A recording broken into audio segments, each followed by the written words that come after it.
siang untuk Mas Coach dan Mas Dak dan juga teman-teman yang lain. Selamat siang, Mbak Lis. Ya, saya pada awalnya mengira film ini film komedi ya. Ternyata film ini sangat serius menurut saya ya. Saya bilang komedi kan, pertama Mas Iga bilang ini komedi Bu. Oh ternyata enggak. Ternyata film ini sangat serius ya. Bagaimana mengingatkan saya dengan tokoh yang tadi sudah disebutkan oleh Pak Dak tadi, tokoh poligami yang waktu itu sangat populer ya di tahun 2000-an itu ya, Pak Puspo ya, Pak Puspo yang punya ayam bakar wong Solo, dan kehadirannya sempat juga membuat ramai dulu karena di Surabaya begitu restoran itu buka awalnya sangat ramai, tapi begitu dia kampanye tentang poligami restorannya kemudian malah menurun ya. Bahkan ada salah satu restoran yang besar itu tutup karena ada gerakan untuk menolak ya rumah makan yang pemiliknya berpoligami. Jadi menurut saya film ini cukup serius ya, bagaimana menghadirkan tokoh laki-laki Jawa yang sangat paradoks mungkin ya. Di satu sisi dia sangat taat beragama dan selalu mengklaim bahwa dia itu menjalankan ibadah, sunnah dan sebagainya. Tetapi dia juga pergi ke gunung Kemukus ya, di mana di gunung itu dikenal sebagai lokasi yang ada pelacuran. Di sana juga dia bertemu dengan istri keduanya ya kalau tidak salah. Nah ini suatu menurut saya sangat paradoks sekali menghadirkan sosok yang barangkali itu juga ada di antara kita di masyarakat. Bagaimana laki-laki yang tampak sangat soleh, tampak sangat taat beragama, religius ya, tapi juga pergi ke tempat pelacuran. Ini menurut saya ini yang serius ya, menurut saya seriusnya di situ bahwa dan itu memang nyata ya, memang ada orang-orang seperti itu. Jadi saya ingin melihat bahwa film ini menghadirkan beberapa hal yang pertama tadi tentang radio waktu tahun sebelum ada media sosial, kita semua ini fokus hanya pada satu media. Misalnya kalau di daerah mungkin radio tadi, dan si sosok ini menjadi tokoh masyarakat karena dia termasuk sukses dalam berbisnis. Kemudian disering mengadakan acara yang secara rutin berbagi tentang bagaimana dia berhasil berpoligami, berhasil berbisnis dan sebagainya. Saya melihat bahwa ini ada potret bagaimana lelaki Jawa digambarkan di dalam film ini, bagaimana perempuan Jawa digambarkan di film ini. Saya menganggap bahwa istri-istrinya si Arjun ini adalah perempuan Jawa ya. Lalu bagaimana poligami dalam keluarga Jawa, lalu ada narasi perlawanan perempuan ya tentu saja terhadap poligami. Ini 4 hal yang saya catat dari film ini. Mungkin nanti para kreatornya bisa menambahkan lagi. Potret lelaki Jawa dari namanya Arjun itu kan sebenarnya sama menyerupai lah dengan Arjuno ya, tokoh wayang yang istrinya sampai 18 ya. Nah ini Arjun ini istrinya 4 ya, jadi masih kurang kalau dari tokoh wayang ya, tapi memang karena dalam agama yang diyakininya bahwa maksimal kan 4. Tapi ini menggambarkan bahwa nama Arjun itu sendiri sebenarnya ingin menggambarkan lelanang jagat ya, bahwa Arjun tokoh ini adalah laki-laki yang apa jagoan ya, laki-laki yang perkasa, laki-laki yang sempurna lah, ideal lah sebagai laki-laki. Karena dalam konsep wayang tadi ya, Arjuna itu kan sangat banyak istri dan menjadi menguasai dunia dengan kelelakiannya. Lalu yang berikutnya adalah bahwa penggambarannya juga sangat paradoks tadi ya. Dia digambarkan sebagai laki yang baik, dia sangat taat beragama, kemudian bertanggung jawab pada keluarga ya. Dia memilih keluar menjadi dari PNS karena gaji guru kecil ya, sehingga dia memilih bisnis dan memulai dari nol untuk bisnis ayam goreng KFC ya, KFC-nya tapi Kaliurang Fried Chicken ya. Dan lokasi-lokasi yang diambil kebetulan kok sangat akrab dengan saya karena saya sering lewat jalan-jalan itu ya. Jadi wah saya seperti pulang ke Jogja ini ya. Ada IAIN ya kan, ada KFC yang di depan IAIN itu. Nah itu lalu tadi paradoksnya juga ke dukun ya, dia juga punya seorang guru spiritual. Setiap keputusan itu harus dikonsultasikan dulu pada si guru spiritualnya ini. Guru spiritual ini pun dia sebutnya sebagai ustadz gitu ya. Dan setiap nyium tangan dia juga akan menempelkan amplop ya. Jadi menurut saya ini sebuah paradoks yang sangat kompleks sekali menggambarkan bagaimana lelaki Jawa ya. Dan berpoligami itu sendiri kan menurutnya adalah sebagai ibadah ya, jadi ibadah. Ini hal yang menurut saya menarik ya. Lalu bagaimana menggambarkan tentang istri-istri yang juga harus bekerja. Nah, ini paradoks lagi. Di dalam kultur Jawa sebenarnya laki-laki yang sudah sukses itu akan melarang istrinya bekerja. Istri yang ideal adalah istri yang di rumah.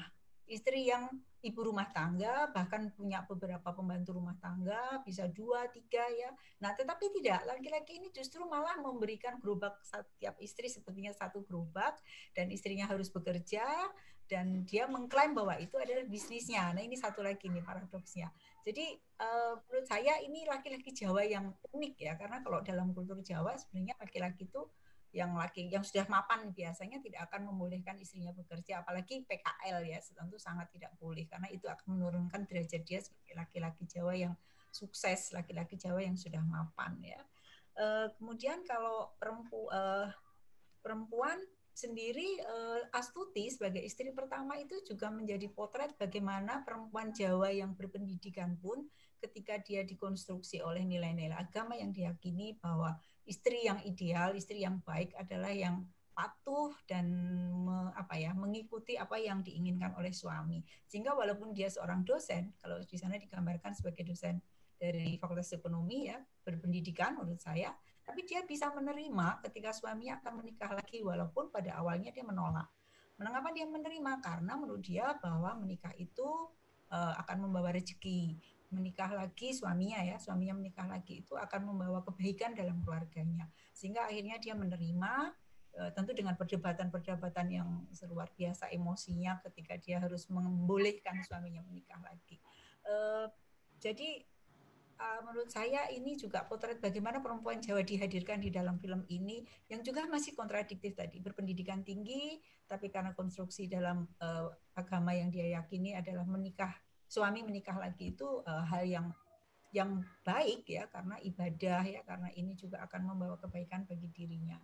Nah, ada lagi bagaimana perempuan yang dihadirkan di sini, perempuan yang nomor 2, istri kedua dan istri ketiga itu dari perempuan marginal. Mereka berasal dari keluarga miskin. Nah, untuk mengubah nasibnya, maka dia menikah dengan laki-laki yang kaya ini tadi. Dengan demikian dia akan mengubah status sosialnya. Jadi paradoks lagi ya, satu istri pertama adalah sosok orang yang sudah mapan, berpendidikan tinggi, tapi istri kedua dan istri ketiga adalah dari keluarga.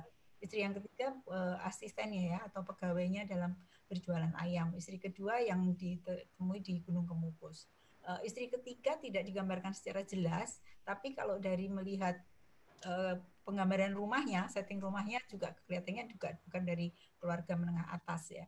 Intinya bahwa ada istri atau perempuan yang menikah lagi dengan si tokoh Arjun ini adalah untuk memperbaiki status sosialnya, untuk kemapanan dalam kehidupannya. Tapi yang menarik sebenarnya hadirnya sosok supir ya. Supir itu memberikan satu monolog, dia bilang bahwa ngapain ya kok menikah lagi, istrinya banyak dan sebagainya. Ngurusin mobil saja tidak bisa. Nah, ini juga menarik ya. Mungkin komedinya menjadi di sini juga gitu. Bagaimana laki-laki yang sukses dalam berbisnis diidentikan dengan mengurusi mobil saja tidak bisa. Kok bisa ya? Itu pertanyaan-pertanyaan yang menurut saya juga menarik. Lalu bagaimana poligami di dalam keluarga Jawa ya, ini juga menarik. Oh ya, satu lagi. Seringkali disebutkan bahwa menjadi istri kan harus ikhlas, tetapi beberapa adegan memperlihatkan bagaimana istri-istri ini cemburu ketika si Arjun lebih fokus pada salah satu istrinya ya. Ada beberapa adegan memperlihatkan ketika Astuti sangat marah ya ketika istri kedua dan pertama tidak suka ketika si istri ketiganya mencium tangan dan sebagainya. Jadi ini satu hal yang juga menghadirkan bagaimana sih emosi perempuan yang mestinya ikhlas tetapi tidak semudah itu, bahwa menjadi perempuan ketika di poligami itu ternyata juga tidak semudah itu untuk ikhlas ya. Lalu bagaimana potret keluarga Jawa dalam berpoligami ya. Tadi sudah saya sebutkan bahwa interpretasi dalam ajaran agama itu menjadi bingkai bagaimana keluarga Jawa ini menerima poligami yang tentu saja tidak semuanya bisa diterima secara ikhlas, yang harus ikhlas tadi ya. Tidak mudah tentunya ikhlas ya.